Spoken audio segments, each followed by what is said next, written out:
Bonjour à tous, ravi de vous retrouver pour cette 13e édition. Merci Monsieur le Président pour vos propos. Bon anniversaire, 40 ans, il faut bien le noter. En tout cas, je suis ravi de vous retrouver, comme je viens de le dire. J'ai envie de dire physiquement, c'est important. J'ai envie de dire qu'on va reprendre et nous reprenons nos bonnes habitudes, tant mieux.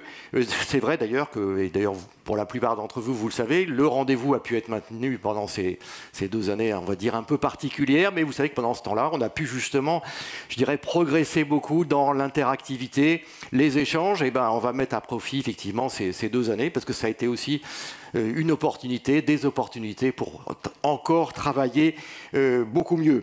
Donc ça veut dire que le caractère vivant, les échanges vont dominer encore beaucoup aujourd'hui les débats.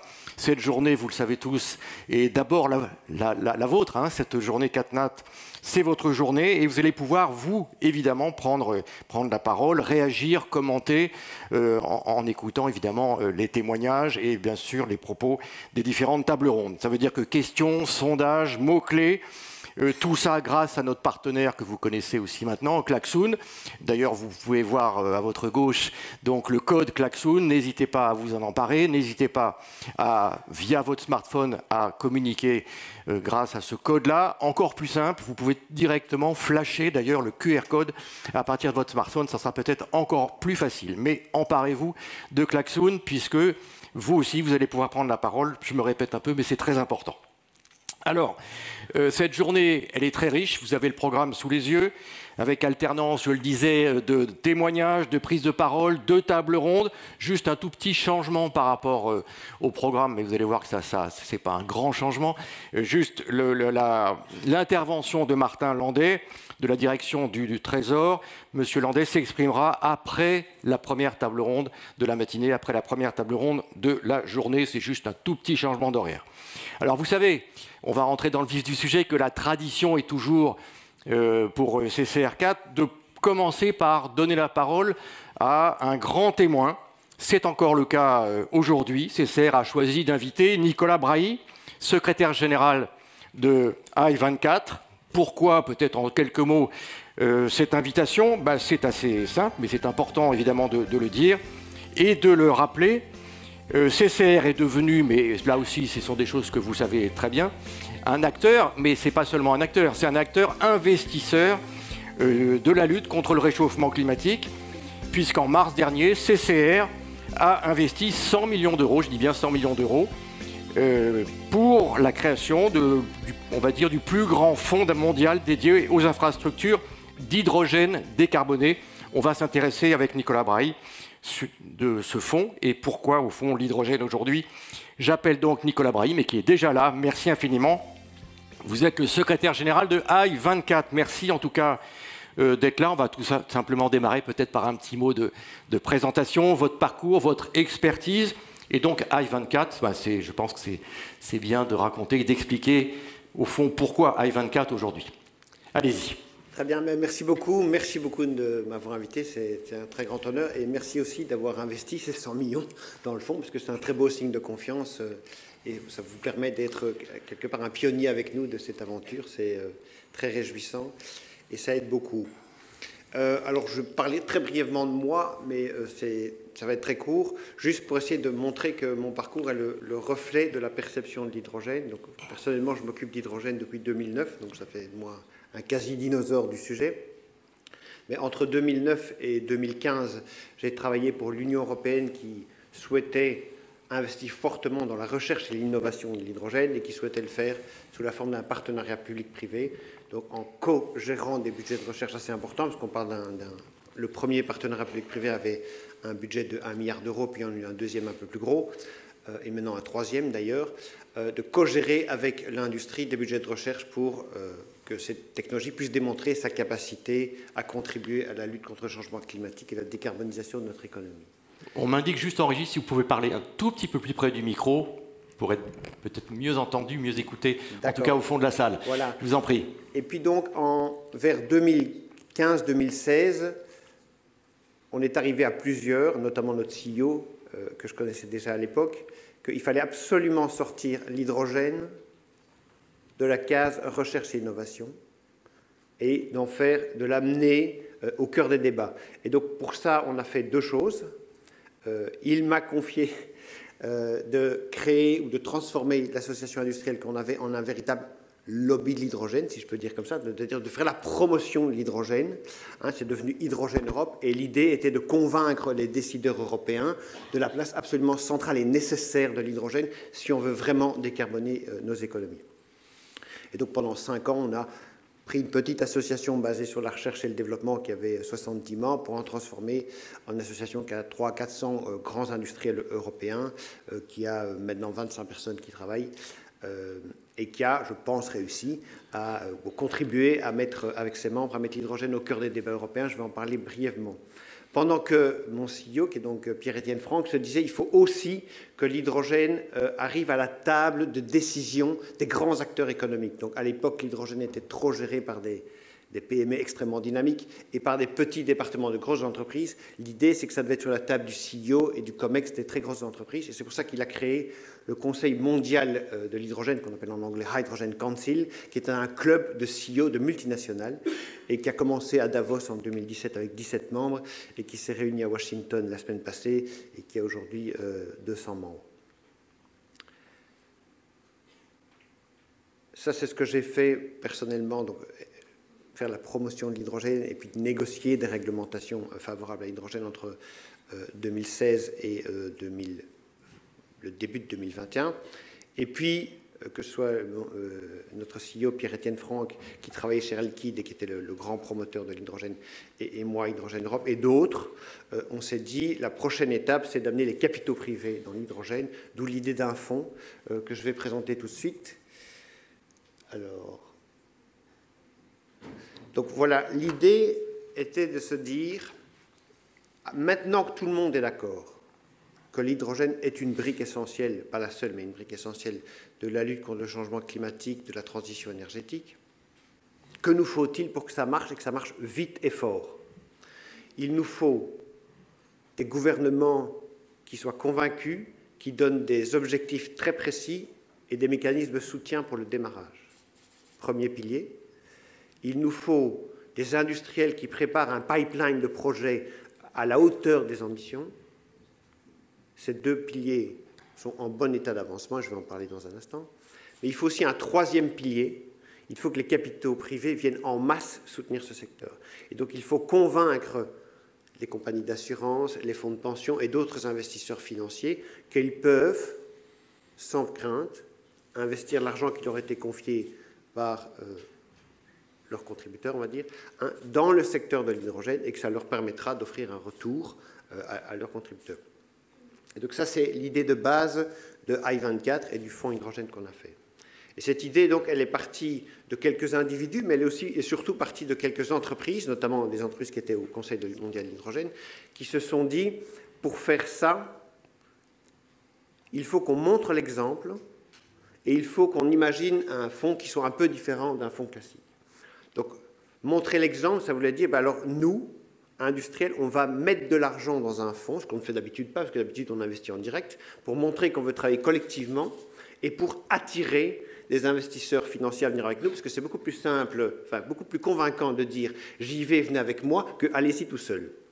Et donc vous avez un trio qui était Air Liquide, Total Vinci, en l'occurrence c'est le Conseil mondial de l'hydrogène, mais c'est quand même très français, vous pouvez le voir, qui ont élargi progressivement le cercle à d'autres entreprises, notamment françaises, je rajoute EDF, ADP, et GRTgaz, le gestionnaire de réseau pour les industriels. Et puis ce cercle s'est élargi à des industriels de d'autres pays. Vous avez Plug Power, Baker Hughes. Plug Power, c'est un pur player de l'hydrogène, mais c'est forcément le plus gros aujourd'hui. Baker Hughes, qui est une entreprise présente à peu près partout dans le secteur de l'énergie. Chart, qui est dans la liquéfaction du gaz et qui maintenant passe à la liquéfaction de l'hydrogène. Et puis d'autres continents, vous avez Lotte qui est un Coréen, vous avez des Japonais, des Allemands, etc. qui sont venus. Et donc une fois qu'on avait une masse d'industriels, on s'est permis donc d'aller chercher des financiers et certains ont réagi plus vite que d'autres. Les deux premiers qui sont venus, c'est AXA qui est assez logique parce que c'est la maison mère d'un de nos deux actionnaires, j'en parlerai un instant, et CCR qui a très très vite réagi et là c'est vraiment, je tiens beaucoup à les remercier de la confiance qu'ils ont eue dans ce système. Et donc, on a élargi à d'autres financiers. Alors, certains financiers sont plus modestes ou plus lucratifs. Donc, leur nom n'apparaît pas ici, mais il y a beaucoup d'autres que financiers qui ont joint le fonds ou qui sont en train de le joindre. Aujourd'hui, on a levé 1,5 milliard. Notre objectif, notre plafond, normalement, c'est 1,8 milliard, mais on va peut-être devoir le relever parce qu'en fait, une fois que la boule de neige commence à rouler, l'intérêt augmente. Et on a en fait déjà pu faire 3 investissements, mais j'en reparlerai si nécessaire. Mais donc, 2 idées. Le 3e pilier du déploiement massif de l'hydrogène, c'est d'amener les capitaux privés à venir. Pour ce faire, un fonds qui est hybride, au sens où la moitié des capitaux apportés sont des capitaux d'industriels qui, entre guillemets, montrent l'exemple et entraînent les financiers, et l'autre moitié qui vient des financiers. Et les financiers sont effectivement en train de suivre. La 2e idée particulière, c'est de se dire, pour gérer un tel fonds, il faut des vrais financiers qui ont de la crédibilité, qui donnent confiance aux investisseurs et qui ont un track record. Mais il faut aussi des gens qui ont une compréhension fine et de longue durée de cette industrie qui est complexe et qui en fait a de nombreux composants, parce que le mot hydrogène en fait recoupe des choses très très diverses. Et donc l'idée a été de créer aussi un fonds hybride, mais dans sa société de gestion, avec I24, qui est donc une joint venture entre Ardian, qui est le 5e plus grand gestionnaire de fonds au monde et le premier en Europe, et 5T Hydrogène, qui est en fait un rassemblement d'un certain nombre de vétérans, si j'ose dire, de l'industrie de l'hydrogène et quelques financiers pionniers du secteur de l'hydrogène. Alors, quelle est la taille du fonds? Qu'est-ce qu'on veut faire? Donc, on a à ce stade, je vous l'ai dit, un peu plus d'1,5 milliard, ce qui est beaucoup et pas beaucoup à l'échelle de ce qu'il faudrait faire dans l'hydrogène. Notre idée et notre stratégie d'investissement, c'est de l'investir à peu près à 50% de ce qu'on appelle l'upstream, c'est-à-dire la production d'hydrogène. Donc vous avez de l'électricité renouvelable, voire nucléaire, vous mettez un électrolyseur et vous fabriquez de l'hydrogène. Éventuellement le transformer en un produit dérivé comme de l'ammoniac, comme du méthanol ou du carburant pour les avions ou les bateaux. Et quand soit il est utilisé comme carburant, soit il est utilisé dans l'industrie. C'est à peu près 50% de nos investissements. Donc ça peut inclure l'hydrogène, ça peut inclure la transformation en produits dérivés, et ça peut aussi inclure, en amont encore de l'électrolyse, les renouvelables. Donc on peut faire un projet qui finance à la fois panneaux solaires, éoliennes et production d'hydrogène. L'autre partie du fonds, elle est ce qu'on appelle en aval, et donc c'est essentiellement dans la mobilité, où on peut financer l'infrastructure de recharge, donc les futures pompes à hydrogène, et un certain nombre de flottes de véhicules. Pour donner un petit ordre de grandeur de ce qu'on peut faire, avec ce qu'on compte enclencher comme investissement, on peut être investi dans à peu près 6 gigawatts d'électrolyse. Pour donner un ordre de grandeur, une centrale nucléaire, c'est 1 gigawatt, donc ça vous donne un ordre de grandeur. Ce qui permet de produire 1 million de tonnes d'hydrogène par an. Et dans la mobilité, on pourrait être investi dans 450 stations à hydrogène. Pour donner un ordre de grandeur, l'Europe, en tout cas la Commission européenne, souhaite qu'il y ait un réseau de 800 stations en Europe à la fin de la décennie. Et les premières flottes de véhicules jusqu'à 12 000 véhicules. Ces chiffres sont à prendre en tenant en compte notre logique.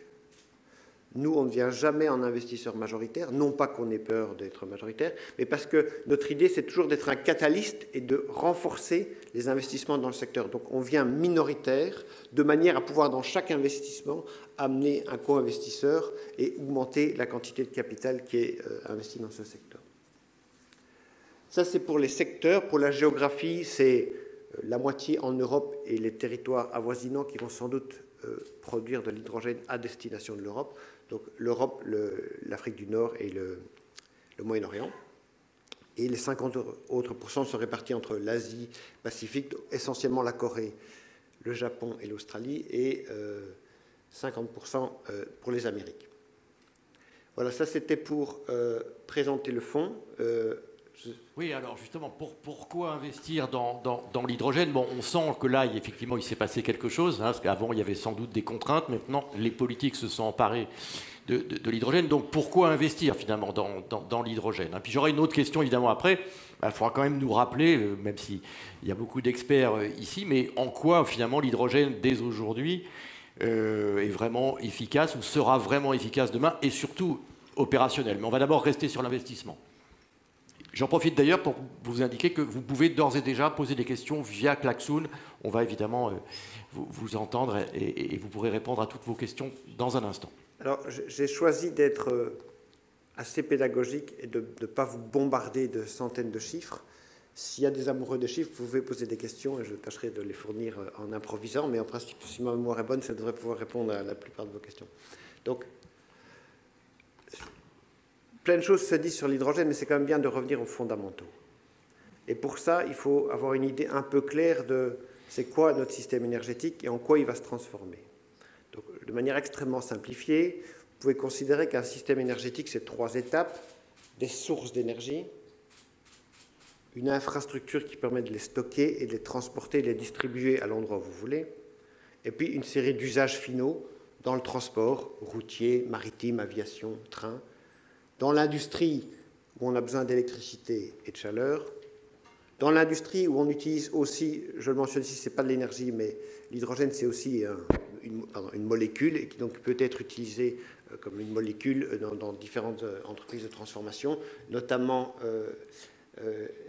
les raffineries, l'engrais, l'ammoniac et l'acier, et les bâtiments où de nouveau on a besoin de chaleur et d'électricité.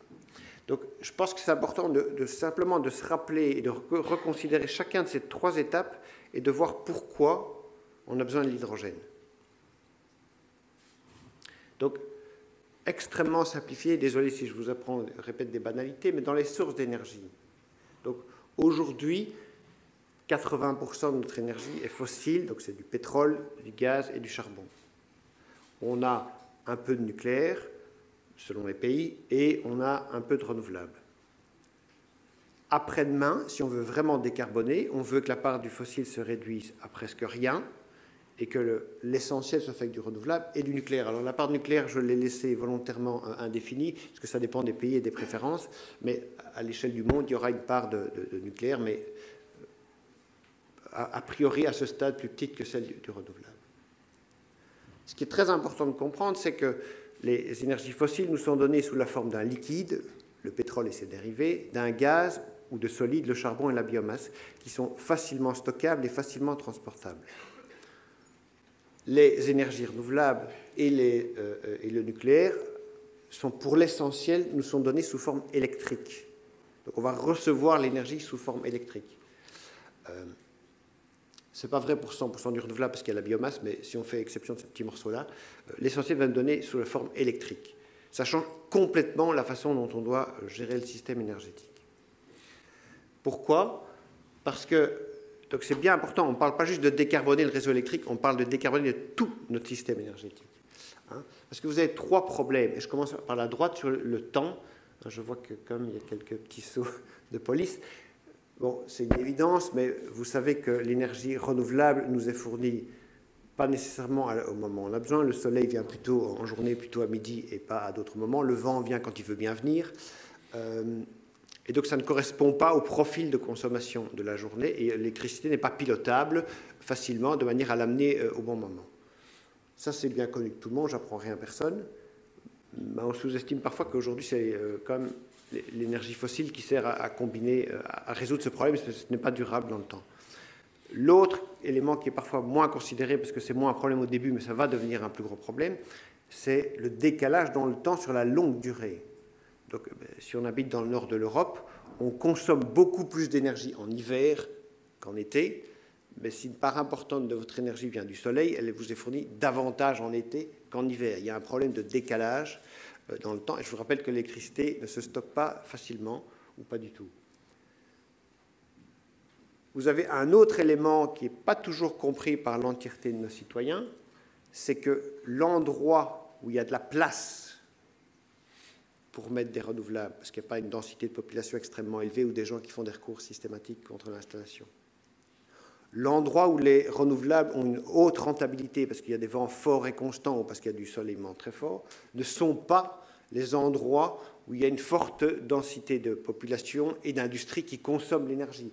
Donc si les États-Unis sont une exception parce qu'ils ont les deux, mais si on prend le Japon, la Corée ou l'Europe, globalement, nous consommons beaucoup plus d'énergie que nous sommes capables d'en produire. C'est vrai avec les fossiles, mais ce sera sans doute vrai avec un monde peuplé d'énergie renouvelable. Alors, ça dépend des pays. Donc, si je compare 3 types de pays en Europe, l'Espagne pourrait être autosuffisante en renouvelables. La France, avec un bon mix de renouvelables et de nucléaire, pourrait peut-être être autosuffisante en énergie. L'Allemagne, le Benelux ne le seront jamais. Quoi qu'il arrive, c'est strictement impossible. Donc, le problème, c'est que l'électricité, comme l'énergie nous est donnée sous forme électrique, et l'électricité ne se stocke pas et ne se transporte pas facilement. Premier aspect, la transformation complète de la façon dont l'énergie nous est donnée. Alors je passe à l'autre extrême, qui sont en fait les utilisations, je reviendrai au million central après. Vous avez différentes utilisations de l'énergie, et qu'est-ce que vous pouvez faire pour décarboner? Vous pouvez essayer d'être plus efficace, donc de consommer moins d'énergie. Il n'y a plus beaucoup de gains à faire dans l'industrie, mais il y a encore pas mal de gains à faire, par exemple, dans les bâtiments. Deuxième chose, vous pouvez électrifier. C'est très efficace et c'est plus propre, mais on ne peut pas tout électrifier. Et il y a donc la troisième catégorie qu'on appelle dans le jargon anglophone hard to abate, donc les secteurs où il est difficile de réduire les émissions. Et c'est là que l'hydrogène ou des dérivés de l'hydrogène jouent un rôle clé. Donc si vous prenons-les rapidement, le transport routier, vous pouvez vraisemblablement électrifier une très grosse partie, peut-être toutes les voitures, avec des batteries. Peut-être tout, c'est pas sûr, parce qu'il y a quand même des sérieux problèmes d'infrastructure, mais il n'est pas impossible, peut-être pas impossible de les surmonter. Quand vous parlez des véhicules utilitaires légers qui ne peuvent pas s'arrêter pendant la journée et qui ont une utilisation beaucoup plus forte, c'est déjà plus dur de s'assurer qu'on puisse tous les faire avec des batteries, parce que la batterie ne se recharge pas assez vite et elle prend assez vite de la place dans le véhicule si on veut faire des longues autonomies. C'est certainement vrai pour le camion longue distance, où si vous voulez faire 1000 km avec un camion, il vous faudrait mettre une batterie qui prendrait un volume et un poids extrêmement important dans le camion lui-même. C'est totalement impossible de faire voler un avion électrique, enfin, je un tout petit avion, mais vous n'allez jamais faire voler un Airbus ou un Boeing avec cet avion. La densité énergétique des batteries n'est pas suffisante. C'est absolument impossible pour un bateau et pour un train qui n'est pas électrifié. On peut faire un peu avec des batteries, mais très vite, vous atteignez aussi une limite. Et donc, dans ces 3 cas-là, on a besoin d'une énergie qui est plus dense, sous forme gazeuse ou sous forme liquide. Et donc, par exemple, pour les camions, ce sera vraisemblablement de l'hydrogène, liquide ou gazeux, on verra. Les deux existent. Pour le maritime, ce devra être un produit dérivé de l'hydrogène, soit de l'ammoniac, soit du méthanol, voire de l'hydrogène pur pour les plus petits bateaux.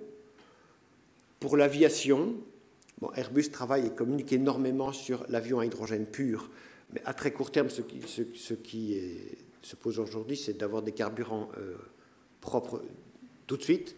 Et ça peut être pour une petite partie des biocarburants. Et à un moment, ce sera des carburants synthétiques qui sont faits à partir d'hydrogène. Voilà pour le transport. Pour l'industrie et l'énergie, c'est de l'électricité dont l'industrie a besoin. Évidemment, elle l'utilisera sous manière électrique. Mais il y a aussi la chaleur. Et dans la chaleur, il y a, vous l'avez vu, des chaleurs de faible ou de moyenne température qui peuvent être électrifiées. Mais la très haute température ne peut pas être électrifiée. Et donc, vous avez besoin d'une énergie propre sous forme gazeuse ou liquide, plus dense. Et ce sera sans doute l'hydrogène. Dans l'industrie, aujourd'hui, là on parle d'aujourd'hui en urgence, on utilise beaucoup d'hydrogène dans les raffineries et pour fabriquer des engrais, mais ce n'est pas de l'hydrogène propre, c'est de l'hydrogène qui est fait avec du gaz naturel, parfois du charbon, et qui émet beaucoup de CO2. Donc il est urgentissime, et ce n'est pas très compliqué, de remplacer ces émissions qui viennent de l'hydrogène sale par de l'hydrogène propre. J'arrive à l'acier, qui est l'industrie qui est la plus émettrice de CO2. Aujourd'hui, la source d'émissions de CO2 de l'acier, c'est le charbon. Le charbon, il est utilisé à un double usage pour produire de la chaleur et faire fondre les minerais, et comme agent réducteur pour aller enlever l'oxygène qui est prisonnier dans le minerai et qui ne permet pas d'avoir des aciers de bonne qualité. Et il se fait que l'hydrogène est capable de produire de la chaleur et de capturer l'oxygène, parce que quand vous mettez l'hydrogène et l'oxygène, ça vous donne de l'eau. Et donc, très sérieusement, on envisage de remplacer une partie des hauts fourneaux qui tournent au charbon par un mécanisme qui tourne avec de l'hydrogène. Et enfin, dans les bâtiments, vous allez certainement isoler vos bâtiments, vous allez essayer de mettre des pompes à chaleur, mais il n'est pas sûr que vous puissiez faire en sorte que tous les beaux appartements de Paris soient parfaitement isolés et une pompe à chaleur qui est censée chauffer par le sol alors que vous avez des planchers en bois. Donc il vous faudra aussi, au moins pour une partie, une énergie sous forme gazeuse ou liquide, et l'hydrogène peut être la façon de la fournir. Ça, c'est les usages. Vous voyez que dans les usages, il va y avoir beaucoup plus d'électricité. Donc aujourd'hui, l'électricité, c'est 20% de notre énergie. Selon qu'on est conservateur ou un fan absolu de l'électricité, on pense que l'électricité va prendre 40 à 60% des usages. Les fans les plus absolus pensent qu'on va monter à 60%. Les autres, c'est entre 40 et 50. Donc, une partie du reste, ce sera, si on veut que ce soit décarboné, ça doit être une énergie à base de molécules gazeuses ou liquides, et dont l'hydrogène est la forme ou bien un produit intermédiaire pour le produire. Il y a aussi évidemment les biocarburants qui occuperont une place, mais celle-ci est limitée parce qu'il y a des conflits avec d'autres usages de la biodiversité et de la biomasse. Et donc, il ne faut pas oublier l'infrastructure. Il y a quand même aujourd'hui 20% de notre énergie qui passe par des fils électriques, mais 80% de notre énergie qui ne passe pas par des fils électriques. Et les fils électriques, c'est très bien parce qu'il y a très peu de perte d'énergie par rapport à d'autres usages, mais c'est très cher. Ça ne traverse pas les océans. C'est compliqué à faire accepter par les citoyens qui n'en veulent pas. Hein. Et ça doit à tout moment être équilibré, parce que contrairement à d'autres logistiques, vous devez à chaque instant mettre la même quantité dans le système que vous n'en prenez.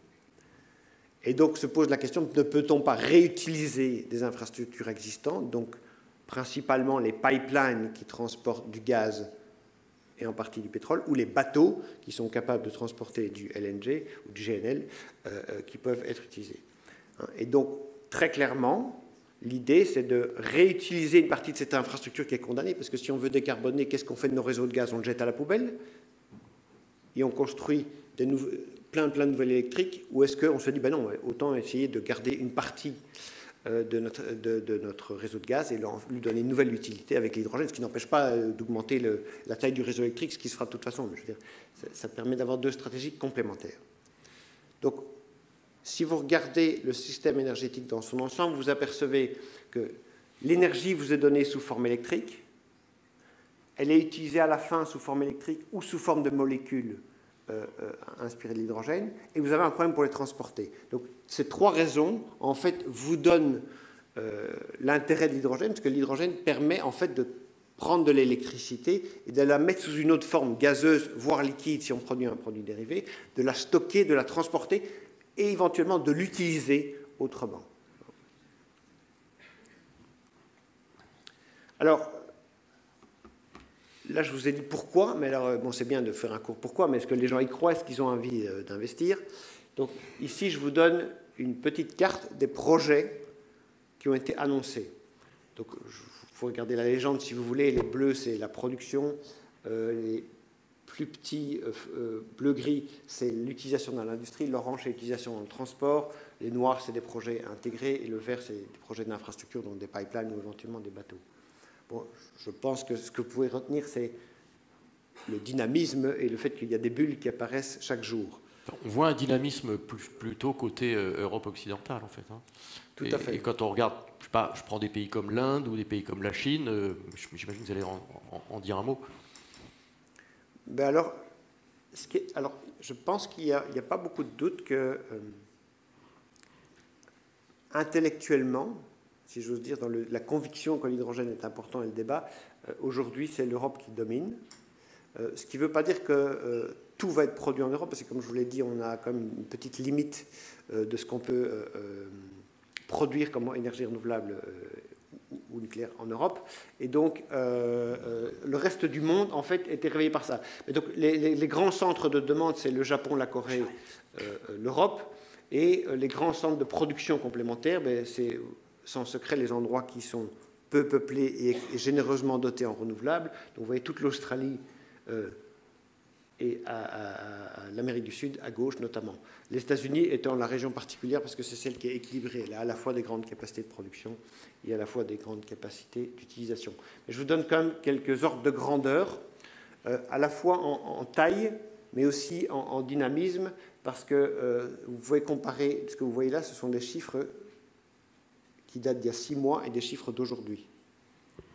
Donc, si les chiffres sont à prendre au total. Donc, vous voyez, il y en a, c'est exprimé, alors c'est caché, je ne sais pas pourquoi la police a sauté, mais on parle de milliards de dollars. Donc, si vous faites la somme 108, 109 et 22, on est à 230 milliards de projets qui ont été annoncés, et vous avez 131 dans ces, qui sont, on peut en parler, sérieux et engagés. La colonne tout à fait à droite, c'est ceux où il y a vraiment un engagement, il y a déjà une décision d'investissement, voire plus.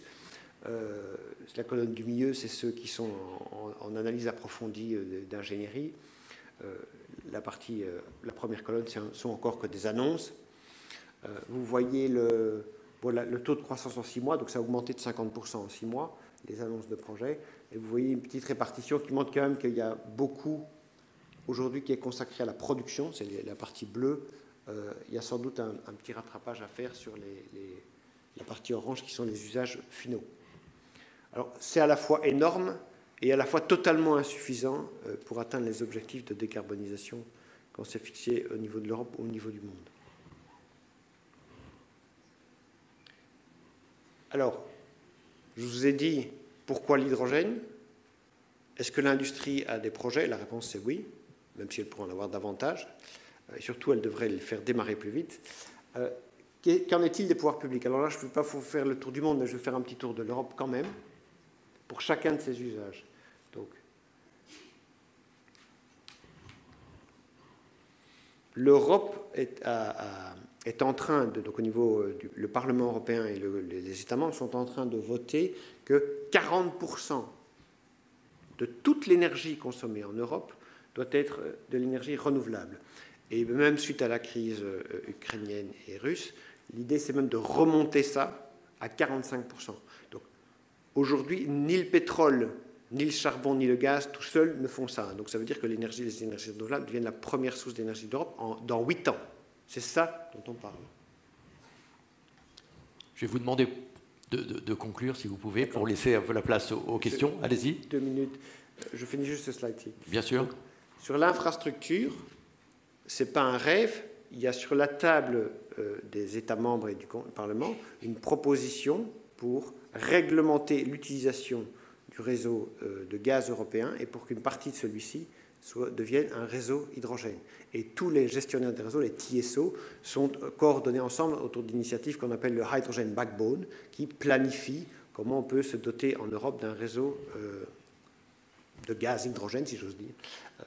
Pour les différents usages, la semaine dernière, parlons de la voiture, le Parlement européen a voté que 55%, les voitures vendues dans 8 ans, en 2030, devaient avoir réduit leurs émissions de 55% et qu'elles devaient être à 0 d'ici 13 ans. Même chose pour les camionnettes. On verra si les États membres amoindrissent ou renforcent cette ambition, mais ça ne devrait pas bouger énormément.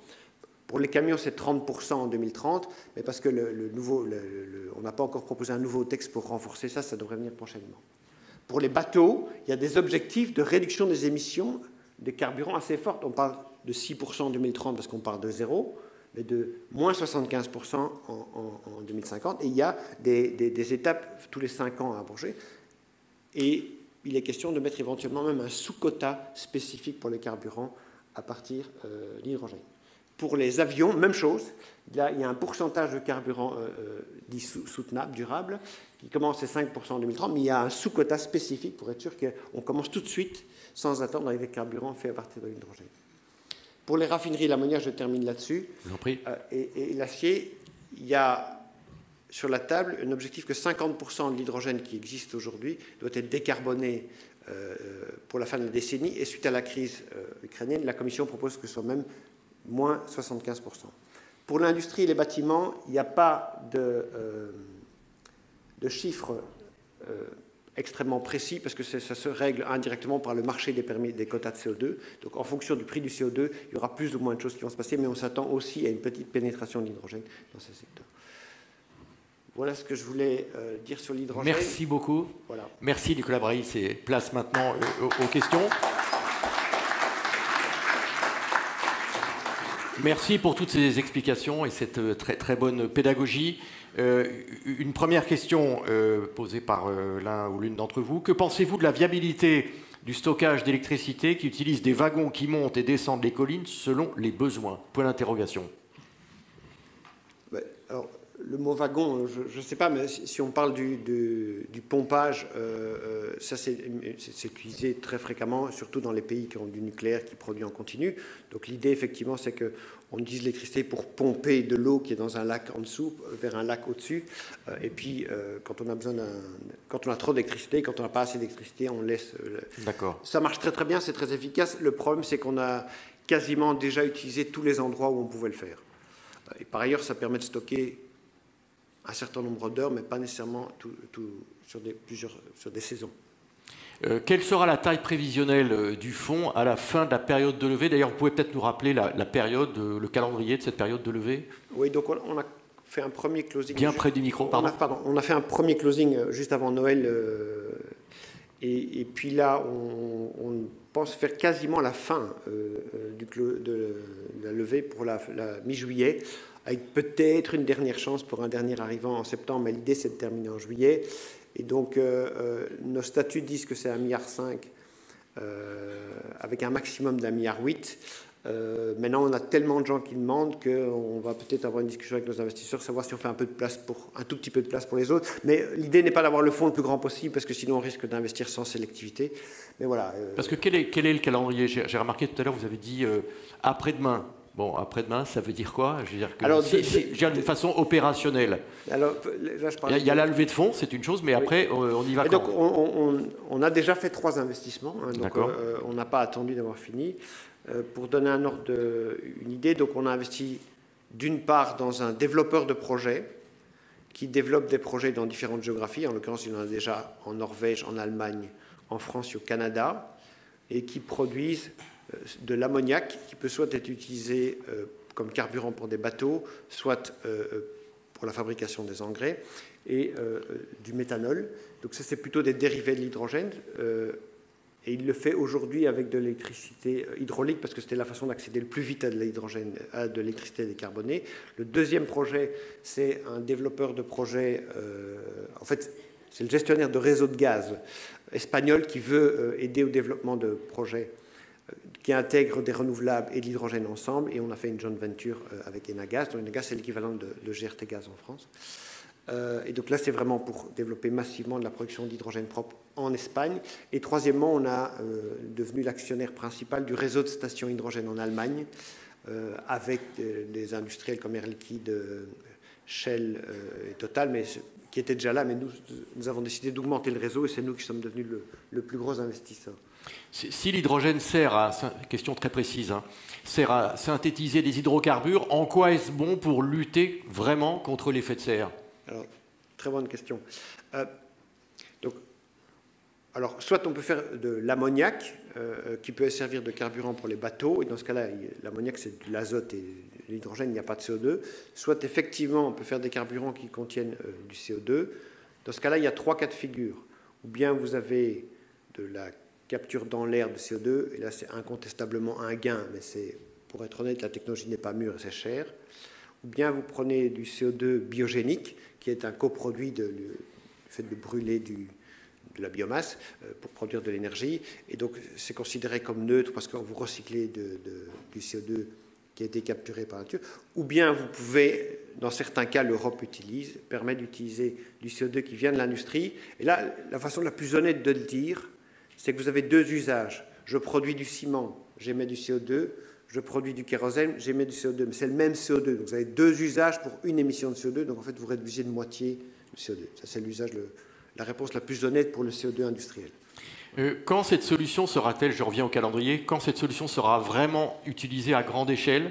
Et quel est le domaine, si on peut le dire, quel domaine sera, je dirais, privilégié ou est d'ores et déjà privilégié peut-être? Alors, ce qui est le plus simple et ce qui va le plus rapide, évidemment, c'est toujours de remplacer l'hydrogène existant, parce que vous avez juste à, je simplifie un peu, à changer le mode de production et tout ce qui est en aval va continuer. Donc l'hydrogène dans les raffineries, l'hydrogène dans l'ammoniac, ça peut se faire là demain matin. Après ça, il y a des exigences extrêmement claires de l'Europe en termes de carburant pour les avions, et c'est encore un peu en discussion pour les bateaux. Donc là, nous, on voit des gens qui préparent déjà des projets. Sur les avions, c'est extrêmement clair. Et sur les bateaux, c'est en bonne voie aussi. D'accord. Après ça, il reste la mobilité, qui, on espère, va décoller et va être un très bel usage. Mais il faut reconnaître que c'est plus complexe parce que vous devez coordonner les constructeurs de véhicules et la gestion d'infrastructures. Donc il y a un petit travail de coordination à faire.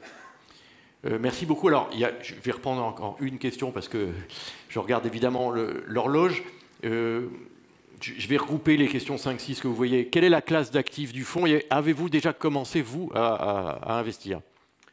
Donc, est-ce qu'on a déjà investi? Oui, donc on oui, a fait, ça, on a fait 3 projets, dit. donc on a investi voilà. 2 fois, en tout on a déjà investi pas loin de 200 millions. D'accord. Et quelle est la classe d'actifs? Donc c'est un fonds infra, celui-ci.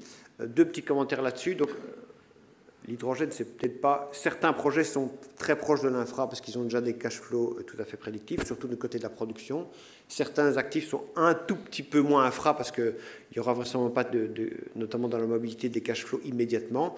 Mais dans ce cas-là, on appelle ça un petit peu... C'est pas le bon mot, mais venture to infra, c'est-à-dire qu'ils ne sont peut-être pas tout à fait infra au moment où on les achète, mais ils seront tout à fait infra quand on les revendra. Et donc c'est ça notre valeur ajoutée, c'est de les amener au statut d'infra. Petit complément aussi, c'est que I24, c'est une société de gestion qui se veut dédiée à l'hydrogène. Et donc, s'il y a une nécessité de créer d'autres types de fonds pour d'autres types d'actifs dans le domaine de l'hydrogène, c'est quelque chose qu'on peut considérer. Il faut quand même se rendre compte, par exemple, que c'est bien les projets, mais il faut aussi que les capacités de production des équipements soient multipliées par 100 ou 1000 dans quelques années. Et il faut s'assurer que toute la chaîne de valeur ait les capitaux nécessaires pour augmenter ses capacités de production. Merci beaucoup, Nicolas Brahi. Beaucoup de questions, hein. Pardon, on n'a pas le temps vraiment de prendre toutes les questions, mais vous allez pouvoir vous-même, probablement juste après votre intervention, les regarder de près, quitte évidemment à répondre à tous nos amis. Très curieux, en tout cas, merci pour toutes ces informations, merci pour votre témoignage. On va donc enchaîner. Je vous remercie beaucoup. Très bien.